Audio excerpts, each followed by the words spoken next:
A'udzubillahi minasyaitonirrajim. Bismillahirrahmanirrahim. Innal hamdalillah nahmaduhu wa nasta'inuhu wa nastahdinuhu wa nastaghfiruh. Wa na'udzubillahi min syururi anfusina wa min sayyiati a'malina. May yahdihillahu fala mudhillalah wa may yudlil fala hadiyalah. Asyhadu an la ilaha illallah wa asyhadu anna Muhammadan abduhu wa rasuluh. Allahumma salli wa sallim ala sayyidina Muhammad wa ala alihi wa sahbihi wa sallam, amma ba'du.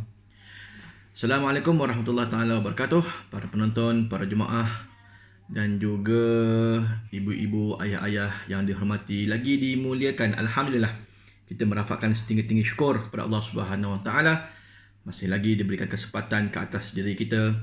Mudah-mudahan dengan segala kenikmatan yang Allah Taala berikan kepada kita, Allah Taala jauhkan kita daripada sebarang musibah, sebarang bencana, sebarang mara bahaya. Mudah-mudahan menambahkan lagi keimanan kita kepada Allah Subhanahu Wa Taala.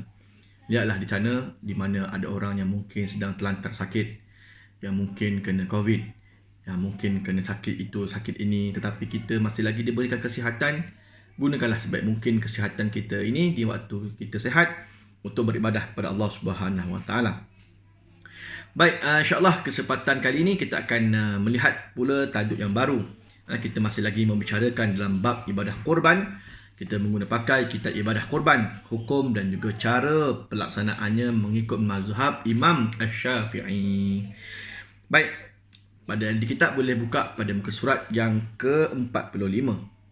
Pelaksanaan ibadah korban. Bagaimana cara nak laksanakan ibadah korban? Buat sendiri ke, wakil ke orang ke, dan sebagainya.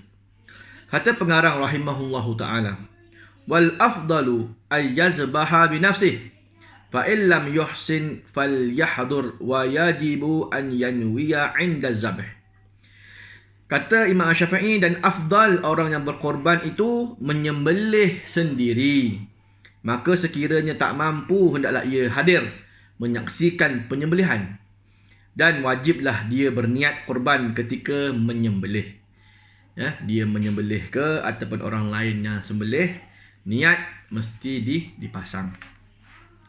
Baik, lelaki sunat lagi afdal orang lelaki menyembelih haiwan kurbannya sendiri, kerana Nabi SAW menyembelih haiwan kurbannya sendiri. Jadi ini adalah yang paling terbaik untuk mendapat markah penuh dalam ibadah korban. Tak dapat tidak, sendiri buat, sendiri sembelih haiwan korban sendiri, sendiri sembelih. Mungkin diikuti dengan sendiri lapah ke, sendiri potong. Kalau boleh buat sendiri, Masya Allah, tabarakallah. Adapun bagi wanita, seorang perempuan pula sunat mewakilkan sembelihan haiwan kurbannya. Sunat orang yang mewakilkan orang lain menyembelih, hadir menyaksikan penyembelihan haiwan kurbannya. Bermakna untuk orang perempuan, dia sunat mewakilkan kepada orang lain. Biarlah orang lelaki yang buat, kerana ini mungkin hikmahnya kerja-kerja berat kan, apa semua ya. Jadi ini disebut dalam Hasyiah Al-Bajuri. Tapi orang perempuan kena tengok juga kalau boleh dia punya binatang sembelihannya. Rasulullah SAW pernah menyuruh Siti Fatimah melihat sembelihan kurbannya dengan katanya yang bermaksud, wahai Fatimah, pergilah kepada haiwan kurbanmu dan saksikanlah penyembelihannya. Sesungguhnya diampunkan untukmu semua dosa yang engkau lakukan di saat titisan darahnya yang pertama. Hadis sahih riwayat Imam Muslim. Mana bila ada Nabi yang suruh orang perempuan yang mana berkorban ini menyaksikan juga haiwan korban yang disembelih itu, maka dihukumkan di situ kepada sunat. Ya. Baik, kewajipan niat korban. Kata Syekh Ibrahim bin Muhammad Al-Bajuri, tidak disyaratkan niat pada binatang korban yang telah ditentukan sejak permulaan dengan jalan nazar. Ini korban wajib. Awal-awal lagi, ini adalah haiwan untuk aku korban tahun ni, bermakna dia dah nazar dah. Maka yang itu tak payah pakai niat lagi dan sebagainya.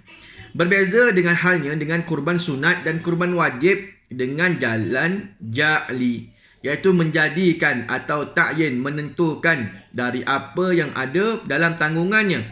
Maka disyaratkan niat ketika menyembelih atau ketika menentukan haiwan korbannya sebagaimana niat dalam ibadah zakat. Boleh juga niat diserahkan kepada seorang Muslim yang sudah memayyiz sekalipun dia tidak dijadikan wakil dalam menyembelih. Ya. Yang ini yang dipakai, kita ramai-ramai pakai pada zaman sekarang ni, kan. Nak ada haiwan sendiri tak mampu, kan. Nak ada kandang apa semua, nak bela pun tak mampu. Nak cari pun COVID apa semua kat Malaysia. Maka ramai yang buat di luar negara, Mekah, Kemboja dan sebagainya. Maka kita serahkan kepada orang Islam yang mumayyiz, sekalipun dia tidak dijadikan wakil dalam menyembelih. Bukan dia pun yang menyembelih. Macam tuan-tuan buat ibadah korban bersama saya, bukan saya yang menyembelih pun, saya dekat Malaysia je, tapi saya wakilkan pula ibadah tersebut kepada wakil kita yang amanah di Tanah Suci contohnya, di Kemboja contohnya. Ini disebut dalam Hasyiah Al-Bajuri. Niat itu di hati dan melafazkannya adalah sunat. Contoh lafaz niat, sahaja aku niat korban sunat, atau sahaja aku niat menunaikan sunat korban. Baik, itu kita dah niat dalam hati, kan. Tadi tuan-tuan bila mana melaksanakan korban, bayarkan korban kepada agensi-agensi sekian-sekian, ya, terus saja lapaskan niat, kan. Inilah dia Ustaz, korban sunat saya pada tahun ini, ataupun inilah dia Ustaz duit untuk korban saya pada tahun ini kerana Allah Ta'ala, ya. Jadi bolehlah begitu, kan. Perhatian, jika peserta kurban berniat sahaja aku niat kurban tanpa disertai dengan sunat, maka jadilah kurbannya itu kurban yang wajib sehingga haram orang itu dan mereka yang berada di bawah tanggungan nafkahnya makan sedikit pun darinya. Kalau orang yang tidak menyebut inilah kurban sunat saya, contohnya, kan, saja aku niat kurban sunat kerana Allah Ta'ala, ataupun inilah dia duit Ustaz, saya buat kurban sunat pada tahun ini. Kalau dia kata inilah Ustaz, saya buat kurban pada tahun ini, maka pendapat dalam kitab Asyiah Asy-Syarqawi dan juga I'anah At-Talibin menyebut, maka dia menjadi wajib. Maka haram orang itu dan mereka yang berada di bawah tanggungannya makan sedikit pun daripada daging korban tersebut. Jadi kalau dalam fatrah sekarang ni tuan-tuan mewakilkan kepada saya ataupun kepada agensi untuk melaksanakan korban, patutnya inilah dia Ustaz korban saya pada tahun ini, maka pendapat di sini menyatakan dia jadi korban wajib. Maka jemaah yang berkorban tidak boleh makan daging korban tersebut sedikit pun. Tapi ialah bukannya jemaah ada kat sini pun, dia buat kat Mekah, buat dekat Kemboja dan sebagainya, kan, jauh, tak ada pun saudara mara kat sana ataupun orang tanggungan nafkah dia tak ada, semua yang di Malaysia, maka tak ada masalah pun, ya, dalam sudut niat itu. Baik, niat kurban terhasil dengan dua cara, iaitu seperti yang pertama, pemilik atau peserta kurban berniat sendiri. Peserta kurban boleh berniat dalam beberapa keadaan. Yang pertama, ketika mengasingkan haiwan dari haiwan pemiliknya di kandang, maka dia berniat haiwan yang aku asingkan ini ialah untuk korban. Bermakna dia dah niat awal-awal dah. Dia dah asingkan tu, bermakna dah ada niat lah itu. Yang kedua, ketika dia menyembelih haiwan korbannya. Ini sembelih sendiri. Kan? Masa nak sembelih tu, inilah dia korban aku pada tahun ini, contohnya. Yang ketiga, ketika haiwan korban sedang disembelih oleh wakil, dia akan menyaksikan dan dia niat dalam hati ataupun kata-katanya dilafazkan pun boleh, ya. Yang keempat, ketika bernazar dengan menentukan secara khusus haiwan miliknya yang akan dikorbankan. Dah tentukan dah itu haiwan untuk aku korban tahun ini dan sebagainya. Itu cara yang pertama, ada 4, ya. Ini kira niat sendiri.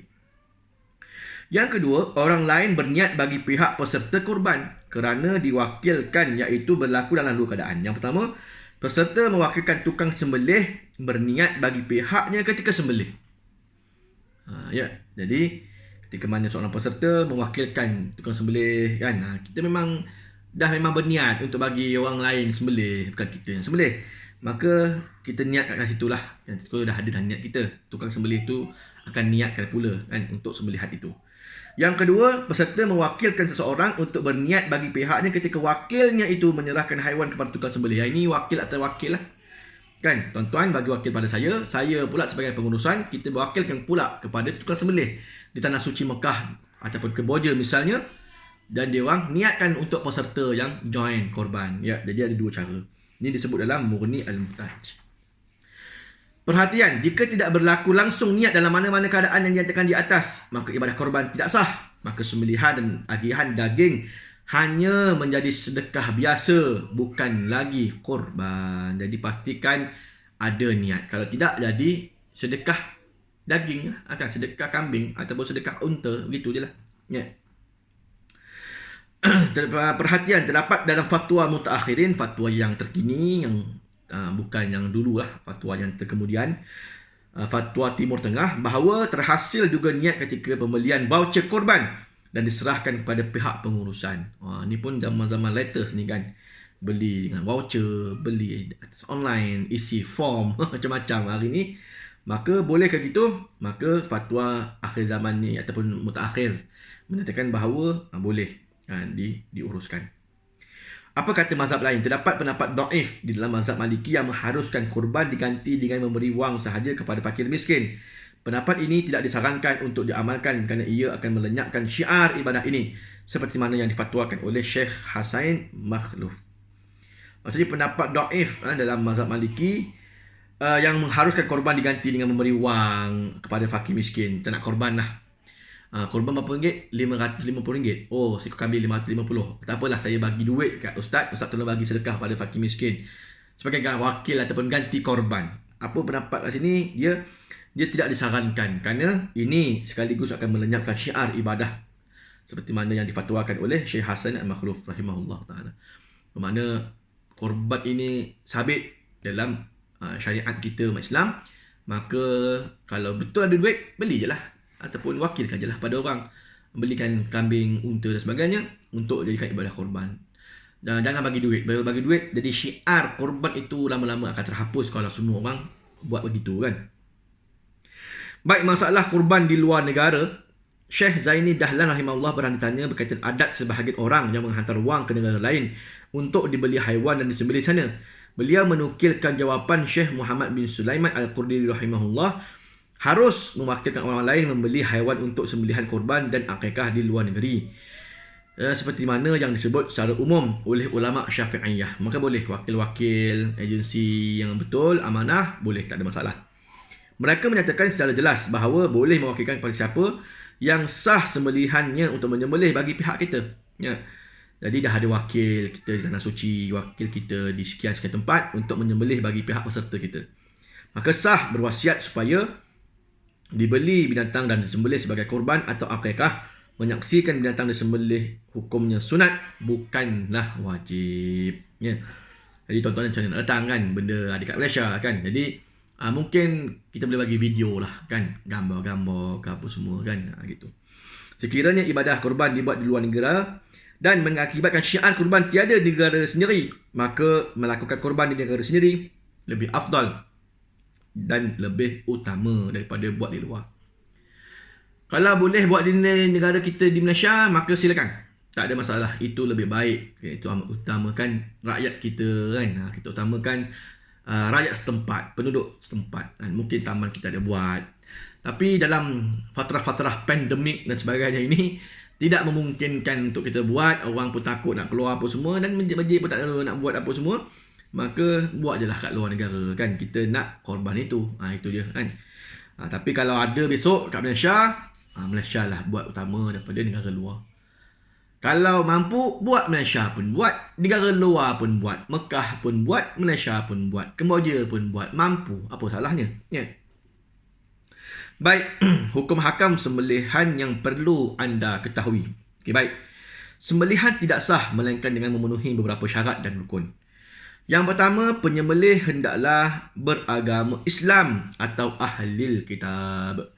Jadi mesti Islam lah, senang kata kan. Ahli kitab ada lagi ke hari ni? Wallahualam kan. Yang kedua, memutuskan halqum dan urat marih. Jadi orang yang menyembelih mesti expert dalam penyembelihan. Halqum, marih, kiri kanan mesti terputus. Yang ketiga, masih ada hayat mustaqirrah ketika sembelih. Bermakna hidup lagi binatang tu kan. Ini dah mati, disembelih juga. Kan? Maka orang yang menyembelih mesti yakin. Tengok hidup apa semua. Paling tidak pun ada nyawa-nyawa. Ada nyawa lah nak kata kan. Bukan mati lah. Ya. Yang keempat, peralatan sembelih bukan dibuat dari tulang atau kuku. Ini tak boleh. Mesti pisau dan seumpama dengannya. Tulang, kuku tidak boleh. Ya. Syarat memutuskan hakum dan urat marih hanya untuk haiwan yang kita mampu dan menguasainya. Maknanya orang yang expert lah kan. Kalau tak expert nak memotong, takut tak terputus urat marih hakumnya, maka bahaya. Masalah, sekiranya haiwan kurban terlepas dan tidak mampu ditangkap, sah membunuhnya dengan cara mensasarkan benda tajam pada mana-mana bahagian anggota tubuhnya seperti menggunakan lembing, anak panah, parang dan seumpamanya. Ini kalau haiwan liar kan, mungkin kibas, kambing gurun kan, nak buat korban kambing gurun. Mungkin terlepas. Maka bila terlepas, haiwan ni lari. Maka macam mana nak tangkap, nak kejar tak boleh. Maka boleh membunuhnya dengan cara mensasarkan benda tajam pada mana-mana bahagian tubuhnya seperti menggunakan lembing, anak panah, parang. Kemudian adapun menembak dengan peluru, maka hukumnya boleh sekiranya peluru itu jenis yang tajam. Kalau macam pistol tajam ke?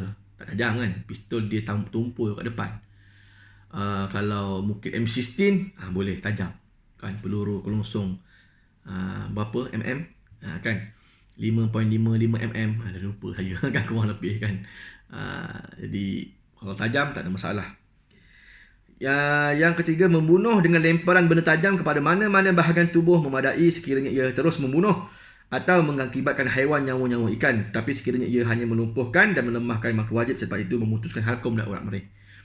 Kalau sekiranya kita mungkin perangkap dia kan dengan jerat dia, contoh itu, mungkin dah nyawa-nyawa ikan tapi ada nyawa lagi, maka terus ambil parang, bismillah, Allahu Akbar, terus sembelih. Ini disebut dalam Kifayah Al-Akhyar. Perkara-perkara sunat dalam menyembelih. Ini orang yang menyembelih lah, kena expert dalam benda-benda gini. Yang pertama sekali, sunat mengasah pisau sehingga tajam. Pisau mesti paling tajam. Kalau tidak, dia menyakitkan binatang tersebut. Tumpul kan, tumpul. Maka kena tajam. Kalau tidak, dia terseksa. Maka haram hukumnya. Yang kedua, tidak mengasah pisau di hadapan haiwan. Mesti asah tu siap-siap lah kat rumah ke kat mana. Ni kawan depan-depan mata, nyes kan. Lembu tengok, kan. Dia ni pun agak-agak lah buat asah pisau belakang sikit kan gitu. Yang ketiga, tidak menyembelih di hadapan haiwan yang lain. Kan. Sembelih tu susun kan. Sebab itu kalau orang dulu kalau di masjid, sana seko kan. Sana seko jauh-jauh lah. Jadi tak ada depan-depan apa semua. Kalau di satu pusat penyembelihan, tak upaya daya lah kan, sebab dia pusat penyembelihan. Jadi mungkin kalau boleh pun tutup mata je kan. Tutup mata dia, bismillah, Akbar, terus sembelih kan. Kambing lain dekat sebelah. Begitulah keadaannya. Yang keempat, tidak menyembelih di atas simen, batu ataupun tanah keras. Itu yang sebaiknya lah. Carilah tempat-tempat yang baik, lapik dengan daun ke apa semua. Yang kelima, menyembelih unta dalam keadaan unta itu berdiri dan lutut kaki kiri depan diikat. Ini kalau khusus untuk unta. Unta ni dia ada 2 sendi kan. Dia macam 1, 2, 3. Dia tu, dia ada 2. Sebab tu kalau orang Arab dia pakai egal tu. Jadi itu bukan semata-mata untuk perhiasan, untuk kehandsoman, tampan dan sebagainya, bukan. Kan dia orang dulu suka pakai itu untuk panas ke, matahari habuk ke apa semua boleh tutup pada pasir kan. Kemudian bila naik unta, dah duduk unta, nak ikat dia, tarik egal tu, ikat di sendi unta. Itu gunanya. Jadi unta tak boleh nak buka untuk bangun lari. Kemudian orang lah ambil balik, pakai balik kat atas kepala. Mudah kan nak pakai sini, nanti jatuh, letak balik atas kepala. Lalu hari ni jadi satu trend kan, trend. Walaupun bukan gembala unta, tapi pakai juga macam orang gembala unta, pakai egal apa semua. Jadi kata dia, nak sembelih unta, mesti unta tu sedang berdiri. Ada teknik nak sembelih unta tu, kena cucuk dengan pedang, cap-cap kat leher kan, tinggi. Cucuk dulu, menyembur keluar, maka barulah leher turun, maka barulah boleh disembelih. Tapi unta tu berdiri. Lama-lama dia akan turun sendiri sebab dia dah kurang darah apa semua kan. Tu teknik lah, tuan-tuan boleh YouTube tengok kan macam mana cara nak menyembelih unta ya. Yang keenam, tidak mengikat semua kaki haiwan. Jadi itu perlu kalau ada ramai orang tolong lah apa semua kan, kalau lembu apa semua, supaya tidak mengikat, tidak menyakitkan dia itu. Yang ketujuh, tidak memijak kepala haiwan. Itu pun satu adab kita kepada haiwan sembelihan, jangan pijak kepala dia. Yang ke-8, memotong di tengah tengkuk bagi haiwan berleher biasa kan. Kalau leher biasa di tengah tengkuk. Yang ke-9, memotong di pangkal tengkuk bagi haiwan berleher panjang seperti unta, angsa dan seumpamanya lah. Tadi unta tadi di pangkal, di belah bawah. Kan, cucuk dulu, kemudian dah turun, bismillahirrahmanirrahim, sembelih. Nah, gitu. Kemudian yang ke-10, sunat mengarahkan bahagian tengkuk yang akan disembelih ke arah kiblat. Nah, ini kalau boleh dan mampu, buatlah ke arah kiblat. Kan kalau di pusat penyembelihan, dia ada sana tempat dah digantung-gantung ataupun apa semua, jadi tak tentu ke arah kiblat agak sukar, ya. Jadi kalau mampu seupaya daya ambil pahala sunat ini, bahagian tengkuk yang akan disembelih itu menghadap ke arah kiblat. Yang ke-11, penyembelih menghadap kiblat pun sama juga. Yang ke-12, membaca bismillah. Yang ke-13, berselawat kepada Nabi Muhammad sallallahu alaihi wasallam. Bismillahirrahmanirrahim. Allahumma shalli ala Muhammad. Allahu akbar, untuk itu kan. Yang ke-14, mengucapkan doa Allahumma hadza minka wa ilaika fataqabbal minni minhum. Maksudnya, ya Allah, haiwan ini daripadamu dan kembali kepadamu, maka terimalah ia daripadaku ataupun daripada mereka. Doa lah. Jadi orang yang sembelih itu mesti baca doa supaya barakah binatang yang disembelih itu.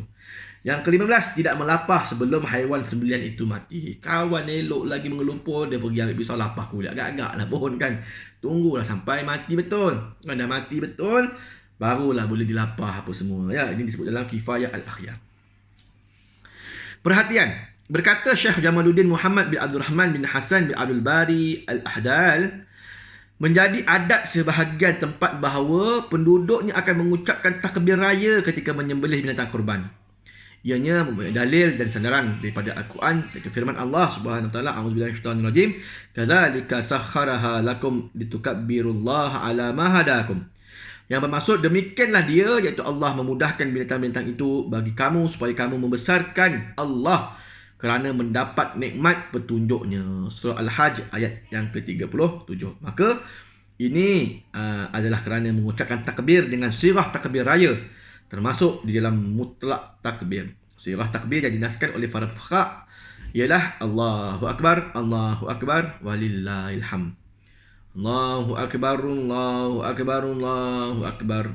La ilaha illallah wallahu akbar. Allahu akbar walillahil hamd. Itu kurang lebih takbir raya kita kan. Tengah nak sembelih tu boleh dibaca ataupun takbir ini. Sama ada ianya diucapkan sebelum membaca bismillah ataupun selepas membaca bismillah. Imam Muslim rahimahullah meriwayatkan bahawa Nabi sallallahu alaihi wasallam membaca bismillahi Allahu akbar, bismillahi wallahu akbar. Maka itu yang biasa lazim kita buatlah, bismillahi Allahu akbar, terus boleh kan gitu. Hujah. Padanya terdapat himpunan antara dua ayat Al-Quran, iaitu yang pertama sekali, walikulli ummatin ja'alna mansakan liyazkurul rusmallahi ala ma razaqahum min bahimatil an'am. Supaya mereka menyebut nama Allah sebagai tanda bersyukur akan penggunaannya kepada mereka, iaitu binatang-binatang ternak yang disembelih itu.